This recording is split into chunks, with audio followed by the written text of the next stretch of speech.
11 দলীয় ঐক্য আয়োজিত আজকের এই বিক্ষোভ সমাবেশের সম্মানিত সভাপতি, সম্মানিত প্রধান অতিথি, মঞ্চে উপবিষ্ট জাতীয় নেতৃবৃন্দ, আমার সামনে উপস্থিত মিডিয়ার ভাইরা এবং বাংলাদেশের মজলুম জনগণ, সবাইকে জানাই সংগ্রামী সালাম ও শুভেচ্ছা। আসসালামু আলাইকুম। আমাদের দেশের গ্রাম অঞ্চলে এখন গড়ে 12 থেকে 18 ঘন্টা পর্যন্ত বিদ্যুৎ পাওয়া যাচ্ছে না।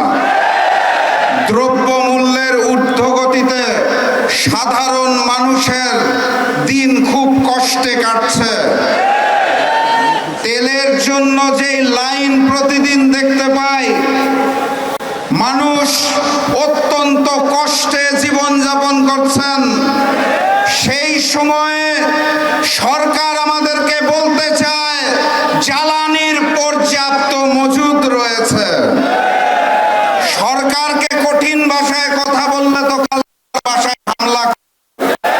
তাহলে সম্মানের সাথে, বিনয়ের সাথে বলতে হবে, মাননীয় প্রধানমন্ত্রী, মাননীয় স্বরাষ্ট্রমন্ত্রী, মাননীয় জ্বালানি মন্ত্রী, এতই যদি মজুদ থাকে তাহলে এত বড় লাইন কেন?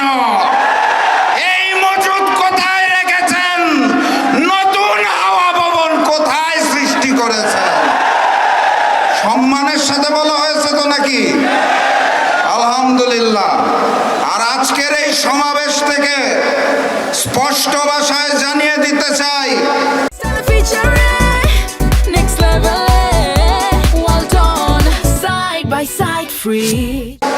গণভোটের জনরায়ের আলোকে ওই জুলাই সনদ এই বিএনপি সরকার বাস্তবায়ন করবে না।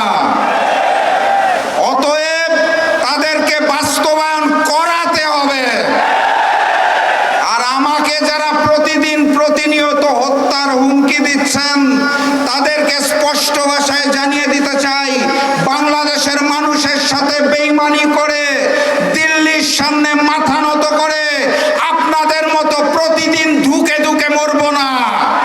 আল্লাহ নির্ধারিত সময়ে মৃত্যুবরণ করব, তার আগে পর্যন্ত ইনসাফের জন্য লড়ব ইনশাআল্লাহ। সবাই লড়াইয়ে প্রস্তুত আছেন? আগামীর লড়াইয়ের প্রস্তুতি আছে? ইনকিলাব, ইনকিলাব, ইনকিলাব, ইনকিলাব।